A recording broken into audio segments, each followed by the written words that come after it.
Mailbag time here on the Cleveland Browns Report. I'm answering questions from our live show, which was on Friday after the win on Thursday night against the Pittsburgh Steelers, 24-19. I don't think anyone gets tired of hearing those numbers. So, our first one coming in via Super Chat from Dolphin. With Daniel Jones being cut, any chance the Browns might follow along and get rid of Deshaun Watson? Jameis Winston looks like a solid bridge QB at the very least. Dolphin, the major difference between Daniel Jones and Deshaun Watson is about give or take $150 million. When the Giants cut Daniel Jones, they took on a $20 to $22 million dead cap hit. If the Browns release Deshaun Watson, it's $118 million in 2025 and $53 million in 2026. You can manage 53, but you can't manage 118. So Deshaun Watson is going to be on this team's roster for at least one more season, unless he agrees to rip up his contract because the Browns tell him, we are benching you, and if you want to go play anywhere else, we can't release you under your current contract. So forfeit all those guarantees, and we will free you. But even then, I don't know if that's actually possible. I'm not going to pretend to be like an absolute contract and cap wizard or a lawyer. But that to me seems like the only way the Browns could move on or release Deshaun Watson. AFX, speaking of Daniel Jones, would you mind Daniel Jones as a backup? I wouldn't. I do not think the Browns should go out and sign Daniel Jones. I think it does a couple of things. One, it's a little bit of mixed signaling to Jameis Winston in the locker room, right? You've got a quarterback who is thriving in his backup role as the starter now, and the first thing you do is you bring someone in who is clearly a play for the future as like a head start. We could bring Jones in now, see if he's any good, and then we have a advantage over everyone when free agency gets here because we signed him for cheap for the rest of this year. I don't think that's the move if you've got Jameis Winston rocking and rolling. So I'm going to say no to this idea. Plus, Daniel Jones sucks. So you're going to have a tough time getting me to sign up for what I know is not going to age well. YK Braden, one last thing about Daniel Jones. I'll just say this. He is definitely going to get signed by a contending team that feels like he could be a long-term backup for them. So maybe like the Rams. They did that with Baker, remember? Braden, is Jamari Thrash going to take over Cedric Tillman, wide receiver 3, for the rest of the year because of Cedric's concussion? We'll have to wait and see what Tillman's injury, diagnosis is in the coming days. I'm filming this on Friday right now, so I'm sure as we get into Saturday, Sunday, Monday, we'll get more updates from Stefanski. But if Tillman's out, then yeah, Jamari Thrash would be the next guy up. Kadarius Toney was not elevated for Thursday night, so Thrash has the lead on him for the depth chart battle. But I'm confident that Tillman shouldn't miss too much time. Dallas, would you rather draft Will Campbell or Kelvin Banks? Also, what do you think about Kurtis Rourke? Will Campbell, multi-year starter at left tackle for LSU, doesn't have maybe the ideal measurables that teams look for in NFL tackle, so some teams think he could be a guard.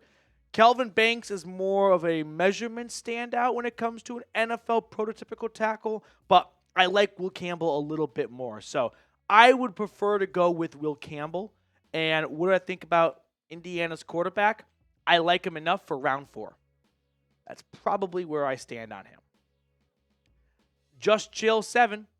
What is this infatuation with Daniel Jones? He was benched, and he has never been good. I can only think of one reason why people would want him. Is your one reason because he was a first-round draft pick? Because that's usually what happens to first-round picks. They get the benefit of the doubt. They get a second, sometimes a third, sometimes a fourth chance. But I agree with you. I think Daniel Jones' infatuation right now is he's kind of earned a lot of sympathy points with the way the Giants handled it. They benched him. And then the locker room was like, why'd you bench him? He's playing well, or he's not. He's better than our other 2 quarterbacks. And then why'd you go right to the third-string quarterback, bypass Drew Lock? So the locker room was not happy with how that went down in New York. And then they had Daniel Jones running scout team safety. It became a charade. It became a joke. So the Giants released him. I think everyone's like, wow, that wasn't maybe the greatest way to handle all of that happening. So I think that kind of got him some media brownie points, and people kind of feel bad for him as a result and go, well, a first-round pick. You want a playoff game. But I agree. I'm not interested in Daniel Jones being my team's starting quarterback. What I am interested in, though, is Mando. It's the best whole-body deodorant that is safe to use anywhere on your body. I walk to work most days, and it's about a 30-minute walk, which in the Texas heat can cause me to work up quite a sweat. But when I use Mando, I come into the office pit stain free and not smelling like a used gym towel. It was created by a doctor who saw firsthand how normal BO is being misdiagnosed and mistreated. It is clinically proven to block odor all day and control odor for up to 72 hours. Mando is offering new customers $5 off their starter pack at shopmando.com with promo code CHAT. Mando's starter pack is perfect for new customers. It comes with a solid stick deodorant, cream tube deodorant, 2 free products of your choice like mini body wash and deodorant wipes, and free shipping. Luckily, I've got a discount code to help you guys get hooked up on my favorite whole body deodorant on the market. New customers get $5 off a starter pack with our exclusive code CHAT. That equates to over 40% off your starter pack when you use code CHAT at shopmando.com. That's shopmando.com. I put all that information in the comments and description of today's video.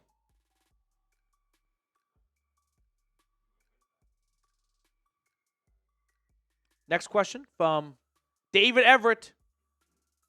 I would go get someone on defense. David talking about who the Browns should target in the draft.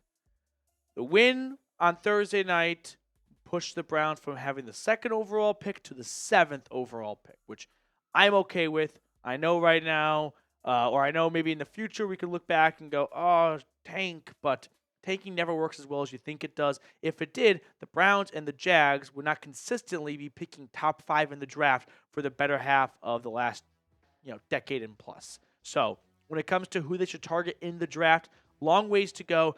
I don't think they should go quarterback in round 1. I don't think this quarterback class is all that great. I don't think they should reach on a quarterback. And I'm guessing Shedeur Sanders is going to go top 5, and Cam Ward will also probably go top 5.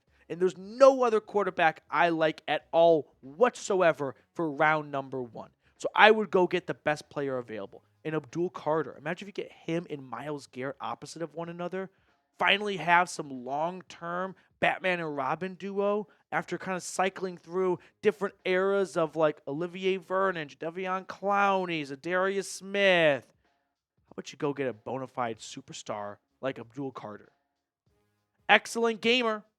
Draft Travis Hunter round 1. Round 2, Trayvon Henderson. Round 3, Jalen Royals. James Pierce. Round 6, the Ole Miss kicker. All right, let's go bit by bit here. You want to go Travis Hunter. You don't twist my arm. I don't think he'll be there when the Browns are picking. If the Browns win one more game and finish the year with 4 wins, they are likely not picking in the top 5, and I'm guessing Travis Hunter goes top 5. But you never know. Round 2, Trayvon Henderson. I like the idea of going running back in round 2. It's a very good running back class. Bias not aside here. My interest you in Dylan Sampson from Tennessee. He's got 21 touchdowns this year. I think Browns fans would be a big fan of his playing style. Round 3, Jalen Royals. This is the Utah State wide receiver. I'm all aboard this. I don't think him or James Pierce falls to round 3, though.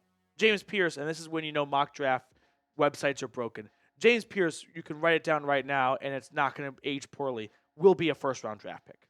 He is too bendy and athletically gifted as an edge rusher to fall outside of round 1. 100% James Pierce goes round 1. As for the Ole Miss kicker, I am out on drafting kickers. I was a big fan of investing kickers because they are so important and they get disregarded. But when you draft a kicker, they become a head case from the moment they get drafted because of all the pressure of being a draft pick. Excellent gamer. Appreciate your question, though. Joshua Miller, have we seen enough of left tackle Dawand Jones to anoint him the starter next year? Great question, Josh. I think he goes into training camp as the starter. I do. They may add a left tackle, and if it happens to be in round 1, then that guy's going to be second on the depth chart, but maybe expected to rise quickly. And maybe they kind of bring Jones back to being a swing tackle and then save him to replace Jack Conklin after he leaves, maybe after 2025. But as long as the Browns don't go left tackle in round 1, I think Dawand Jones is going to be viewed as this team's starting left tackle. Josh, appreciate your question. Good one, too. Dallas, what are your early offseason moves that have to be done by the Browns? Dallas, really good question. Early offseason moves, I'm probably going to start by cleaning house a little bit. I recently watched the We Crashed series on Apple TV. It's really good. And I'm not going to spoil it, but like there's a point when the investment bankers are like, what is going on here? We need to clean out what you guys are investing in here. And the Browns need to do that themselves, right? They kind of got to get rid of some older players with big contracts. So there's a chance that Petonio or Teller gets the boot. But both guys are playing well right now, so I'm not really a huge advocate for moving on from either one at this moment. But we'll see how the rest of the season ages. Maybe you move on from an Okoronkwo, right? Kind of shed some money right there. You get Alex Wright back. Isaiah McGuire is playing well, and Okoronkwo really hasn't lived up to the billing for what you gave him in free agency. So Dallas, the first early offseason moves I'm making is kind of getting my books in order, moving on from some of the older, expensive veteran players. Try maybe unload Greg Newsome. He's got $13 million guaranteed in cap hit next season. You could trade him away, get a pick, maybe get half of that money off your books. I'm all for that. But right now I want to see the Browns try and manage the salary cap because I know they love to not just kick the can down the road, but push off contracts because the salary cap goes up in the future and the percentage cap hit goes down. But I still feel like they need to go on the younger side after this season. Exhibit end of the season record prediction. Good question. They are currently 3-8. I'm going to say the Browns win 2 more games. I'll say they finish 5-12. They win 1 more divisional game, whether it's in Baltimore, maybe the Ravens don't have anything to play for potentially at the end of the year, or in Cincinnati, or in Pittsburgh. But I like 1 more divisional game for Cleveland, and then maybe the Dolphins. Maybe they catch the Broncos sleeping on Monday night, but 5 wins is what I'll go with. So we'll end the video with this question for everyone as well. Predict the Browns record sitting at 3-8 right now, coming off the high of that Thursday night win over the Squealers. I know you're looking for me to say 9-8. I'm not going to go there. I'm going to go 5 wins for the Browns to close out the year.